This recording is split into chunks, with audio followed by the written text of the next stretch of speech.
তার মানে কি মুক্তিযোদ্ধার সন্তান নাতিপুতিরা কেউ মেধাবী না, যত রাজাকারের বাচ্চারা নাতিপুতি হলো মেধাবী, তাই না? একদিকে স্বৈরশাসকের রেজিম, অন্যদিকে ছাত্র জনতার তুমুল আন্দোলন। সময়কাল ২০২৪ সালের ১৬ই জুলাই, স্বৈরাচারের বুলেটের বিরুদ্ধে ছাত্র জনতার রুখে দাঁড়ানোর দিন। এরই ধারাবাহিকতায় হঠাৎই পুলিশের সামনে দুই হাত প্রসারিত করে বুক পেতে দাঁড়ালেন আবু সাঈদ। যেন পুলিশের সামনে দাঁড়িয়ে পুরো জাতির হয়ে আবু সাঈদ বলছে, বুকের ভেতর অনেক ঝড়, বুক পেতেছি, গুলি কর। তার পরের দৃশ্য সবারই জানা।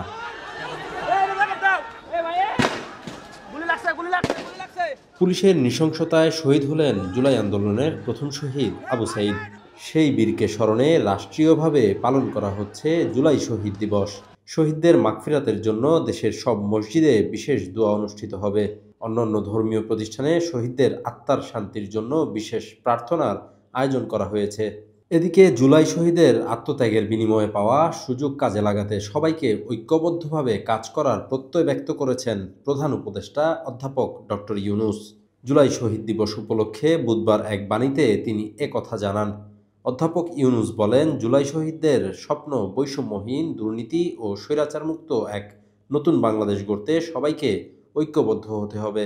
তাদের আত্মত্যাগের বিনিময়ে পাওয়া এই নতুন সুযোগকে কাজে লাগাতে সবাইকে ঐক্যবদ্ধভাবে কাজ করতে হবে। জুলাইয়ের চেতনাকে ধারণ করে নতুন বাংলাদেশের পথে দৃপ্ত পদভারে একযোগে সবাই এগিয়ে যাবে। আজকের দিনে এই হোক আমাদের অঙ্গীকার। আজ জুলাই শহীদ দিবস উপলক্ষে রাষ্ট্রীয়ভাবে শোক পালন করা হচ্ছে। গতকাল মঙ্গলবার মন্ত্রিপরিষদ বিভাগের এক প্রজ্ঞাপনে এ সিদ্ধান্ত জানানো হয়। প্রজ্ঞাপনে বলা হয়, আজ দেশের সব সরকারি, আধা সরকারি ও স্বায়ত্তশাসিত প্রতিষ্ঠান, শিক্ষা প্রতিষ্ঠান সহ সব সরকারি, বেসরকারি ভবন এবং বিদেশে বাংলাদেশের মিশনগুলোতে জাতীয় পতাকা অর্ধনমিত থাকবে। এর আগে সরকার প্রতিবছর ১৬ জুলাইকে জুলাই শহীদ দিবস হিসেবে ঘোষণা করে।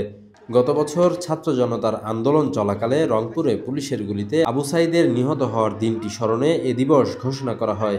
এছাড়া গণঅভ্যুত্থানে আওয়ামী লীগ সরকারের পতনের দিন ৫ আগস্টকে জুলাই গণঅভ্যুত্থান দিবস হিসেবে ঘোষণা করা হয়েছে। ডেস্ক রিপোর্ট, সদ্য সংবাদ।